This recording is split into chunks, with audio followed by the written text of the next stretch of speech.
நிதானத்தை கடைபிடியுங்கள், இவ்வளவு வேகமாகாது. ஐக்கிய நாடுகள் சபையின் பொதுச் செயலாளர் அறிவுரை. ஜம்மு காஷ்மீரின் பகல்காமில் சுற்றுலா பயணிகளை குறிவைத்து பயங்கரவாதிகள் நடத்திய பயங்கர தாக்குதலை தொடர்ந்து இந்தியாவிற்கும் பாகிஸ்தானுக்கும் இடையே பதற்றங்கள் அதிகரித்துள்ளன.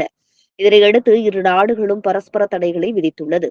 குறிப்பாக சொல்ல வேண்டுமெனில், இந்தியா சிந்து நதிநீர் ஒப்பந்தத்தை ரத்து செய்து அட்டாரி வாகா எல்லையை மூடியது.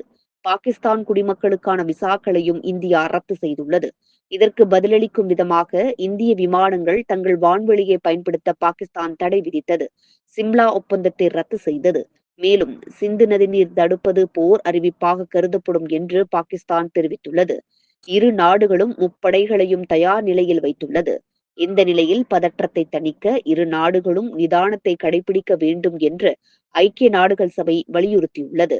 பதற்றமான சூழ்நிலை மேலும் மோசமடைவதை தடுக்க இந்தியாவும் பாகிஸ்தானும் அதிகபட்ச நிதானத்தை கடைபிடிக்க வேண்டும் என்று ஐக்கிய நாடுகள் சபையின் பொதுச் செயலாளர் ஆண்டனியோ குட்டரெஸ் தெரிவித்திருக்கிறார். ஏப்ரல் 22ஆம் தேதியன்று ஜம்மு காஷ்மீரின் பகல்காமில் 26 பேர் கொல்லப்பட்ட பயங்கரவாத தாக்குதலை கண்டிப்பதாக தெரிவித்த ஐநா செய்தி தொடர்பாளர் ஸ்டீபன் டுஜாரிக், நிலைமை மோசமடைவதை தடுக்க இரு நாடுகளும் எச்சரிக்கையாக இருக்குமாறு வலியுறுத்தப்படுவதாக தெரிவித்தார். மேலும் இந்தியாவுக்கும் பாகிஸ்தானுக்கும் இடையிலான பிரச்சினைகளை பரஸ்பர பேச்சுவார்த்தையின் மூலம் அமைதியான முறையில் தீர்க்க முடியும் என்று நம்புவதாகவும் அவர் கூறினார்.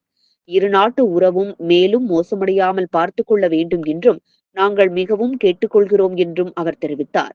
இவ்வளவு வேகம் ஆகாது என்றும் நிதானத்தை கடைபிடியுங்கள் என்றும் அவர் தெரிவித்துள்ளார்.